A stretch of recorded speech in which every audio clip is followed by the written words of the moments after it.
স্নান করে, এই জন্যই আসছি। অবশ্যই সবাই প্রার্থনা করে ভালো থাকার জন্য, সবাই মিলে একসাথে ভালো থাকার জন্য প্রার্থনা করছি। বাসন্তী পূজার মহা অষ্টমীতে স্নান হয়ে থাকে, তাই নাঙ্গলবন ব্রহ্মপুত্র মহাভাগে স্নানের এই ঘাটটি, এখানে প্রতি বছর ভক্তরা আসে।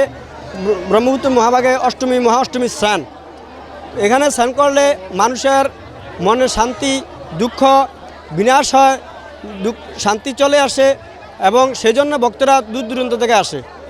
আসলে স্নানের আবার যারা দূর দূরান্ত থেকে আসে, পিতা মাতা মারা গেল, তাদের তর্পণাদি করা হয়।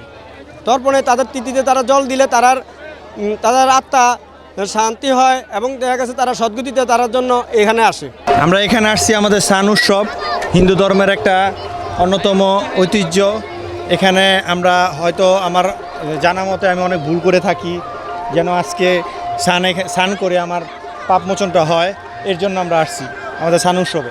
আমাদের এই লাঙ্গলবন্ধন স্নান হিন্দু ধর্মাবলীদের মধ্যে বছর একটি দিন আসে, এটা আমাদের একটা আনন্দ উৎসব। এই দিনে আমরা এসে আমরা ডুব দিই, আমাদের পবিত্র স্থান বলে সেটা আমরা মনে করি, আশা করি। আর এই ধর্মাবলী উৎসবটা আমাদের প্রত্যেক বছর একবার যখন আসে, এটা খুব আনন্দ আমাদের জন্য। এখানে আমাদের আসলে এটা আমাদের মধ্যে যেটা হয়, একটা আনন্দ ভোগ করা যায়। আসছি এখানে, আমি ছোটোবেলা থেকেই শুনছিলাম যে নাঙ্গলবন্ধন স্নানে অনেক পূর্ণ ফল লাভ হয়। তার জন্য আমি অনেক ইচ্ছে ছিল আমার যে আমি এখানে এসে একটু গঙ্গা স্নান করব, তার জন্যই আমি এখানে এসেছি।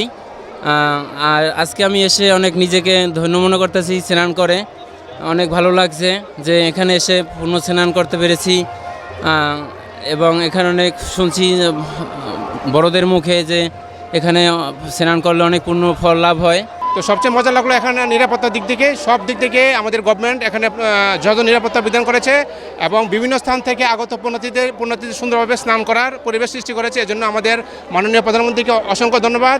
এবার জন্য সবাই প্রতি বছর অত্যন্ত নিরাপত্তার সাথে আমাদের এই মহাপূর্ণ তীর্থ স্নান পালন করতে পারে। এজন্য আমি আবারও আমাদের মাননীয় প্রধানমন্ত্রীকে ধন্যবাদ জানাচ্ছি।